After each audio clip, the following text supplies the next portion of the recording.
Hello, human beings, Homo sapiens of the world. Today I wanted to talk about the death penalty and should it happen or not. I believe it should, and I wanted to give an example. So I don't know if you people in the world have been listening to the news or the papers or whatever, but there's a guy, I think he was about 25, 26. He basically killed a mother and two daughters with a crossbow. Oh, and one of them was his girlfriend, and he raped her.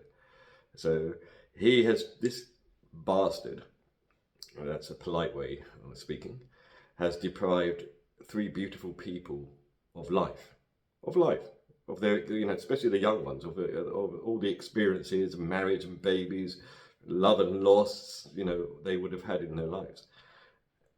And he's also deprived the father of a wife and two daughters.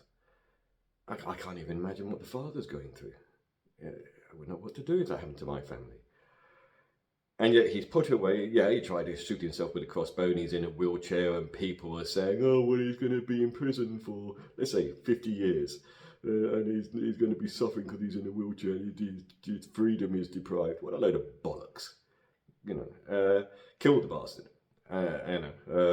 Because he deserves that. You see, he's deprived three humans of life in a most callous way. And I suppose, one of the things, there's two things that make people nervous. Oh, it's not a human thing to do. Well, we go to war and we fight enemies and we kill for the sake of, light or dark or whatever. We do that. But to kill a person that's killed another person. And I think it should, when it goes through the courts and they got this beyond reasonable doubt. Well, this guy, there's no beyond reasonable doubt. This guy, Carol Clifford, killed those three people. Guilty, admitted, same as the person up north who went into that little nursery and killed all those little girls for duck. It's just, these people should be annihilated. They deserve it. Just as Hitler deserved it, Genghis Khan or whatever deserved to be eradicated. And then if you put it on another, humans, they're just going to, it makes us less human. No, look at the world today. Look at the violence on the streets of England, our own country, the young people, knifing each other in gangs and, no fear of the police or the teachers or the adults. Because no fear. Get it? When I was young, policemen, we feared the police. They didn't go around beating me up, because they never did. I got clipped around the ear a couple of times because I deserved it. And I feared, respect, they're very close, aren't they? In some ways. You didn't talk out hand to an adult or a teacher because the teacher would tell you off, you go home and your parents would give you a good grilling and you might not get dinner or tea and get sent to your room. That's how it should be. The police should be respected and the consequences of your actions should be feared. That's it. So anyway, going back to the cost of, let's put aside the murder thing and, humans trying to be angelic by, I'm going to save the planet. Well, there's 8 billion people, pooing and weeing. And anyway, I won't go into that. So to put this guy in prison, say he's going to live for another 50 years, it's going to cost is that right? I wrote it down, £52,000 per year.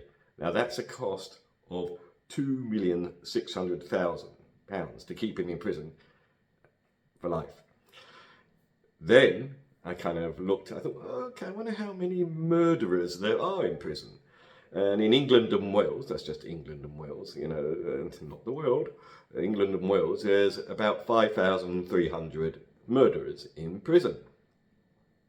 And that, listen to this, that costs $275,600,000 per year. I'm sure, even if you took 50% of them and say like 60% were real murderers and the others, okay, they're defense or whatever. But billions, that's billions and billions and billions of money could either go to NHS, build more prisons, so we're keeping murderers alive who've deprived other humans of life and the damage that's done to the families, to the friends, and the generations that won't be born. We keep them in prison, and it costs that amount of money to make us feel good. And I'm not going to say anymore. That's enough. I hope, have a think about it. Get back to me. See you later.